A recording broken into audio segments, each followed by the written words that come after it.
Bite-Sized Bible in a Year Chronological Edition. This is your Friday video.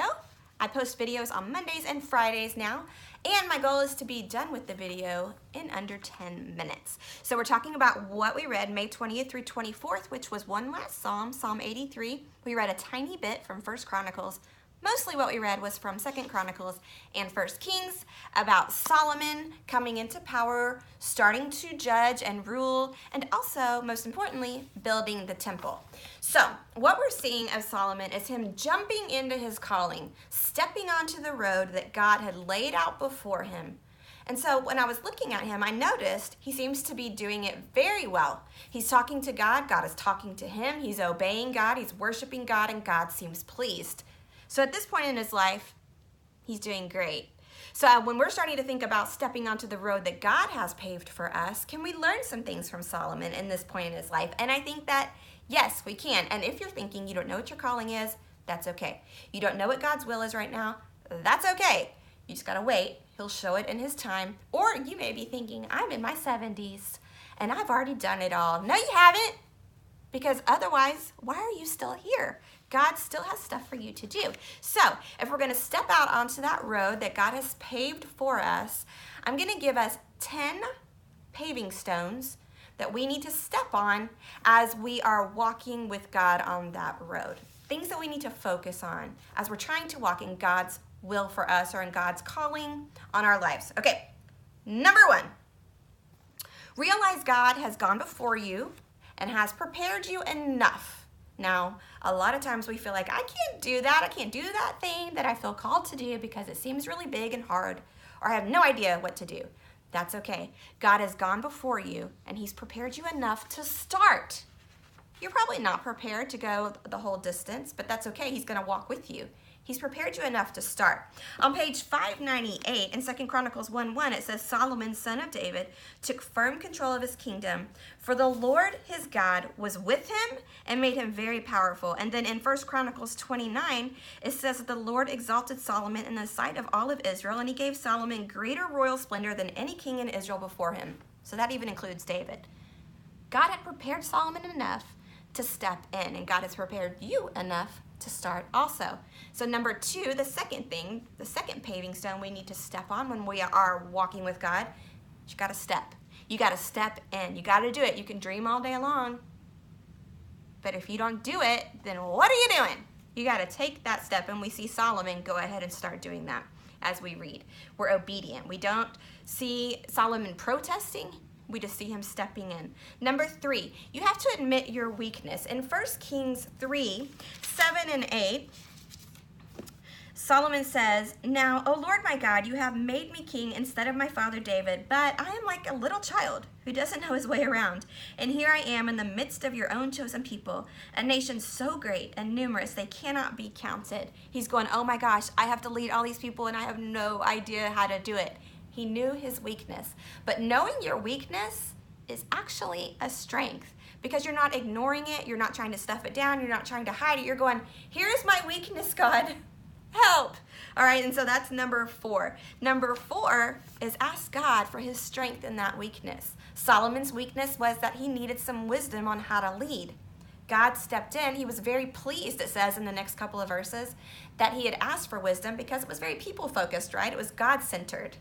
And so God does give him that wisdom. So ask God for strength in your weakness. He will give it to you. Number 5, dedicate it all to God. We see on page 603 in 2 Chronicles 2:5-6, we see that Solomon begins to build the temple. This is a really exciting time because up to this point, worship has not been in one centralized location. Now he's bringing it all into Jerusalem, into this beautiful temple.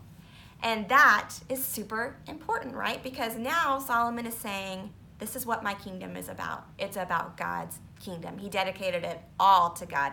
And that is our only hope for any kind of lasting success or any kind of eternal impact, is to dedicate everything we're doing to God. All right, number 6, realize that patience is a necessity.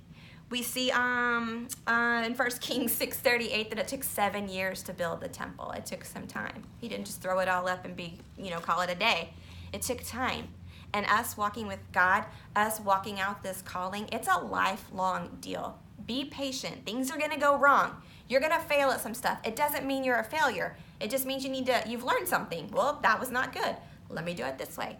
You just get up and keep going. Be patient. Be overly gracious with yourself and with other people. Pack your patience, as they say. It's a necessity. Number 7, make room for God and his glory. In 2 Chronicles 5, after the Ark of the Covenant is brought back into the center of worship, into the temple, into the Holy of Holies, God's cloud fills the entire temple, and the priests who were in that area had to get out.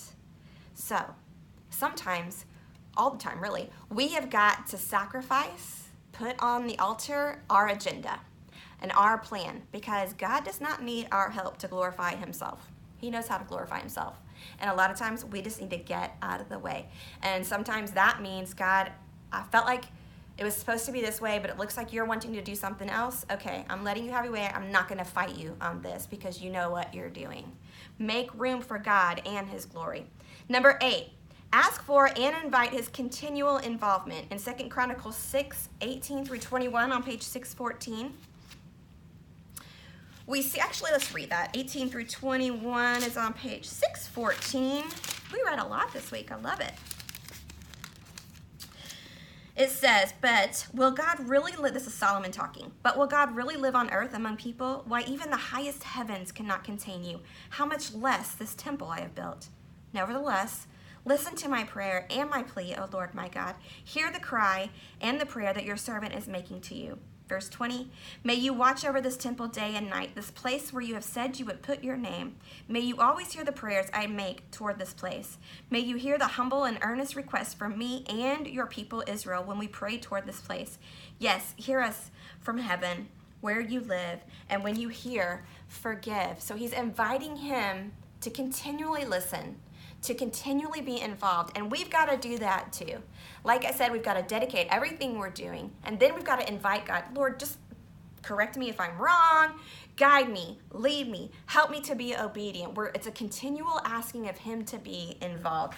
That's the only way we're going to stick with God and on his plan, because we can fool ourselves and talk ourselves into anything. So we need to continually be asking God to guide us.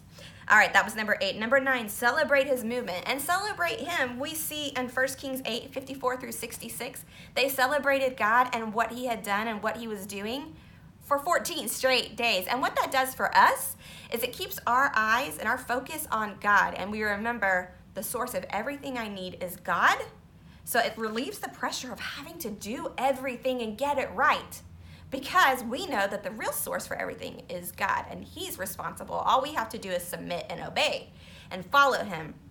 And then we get to thank him and give him glory, the glory that he deserves.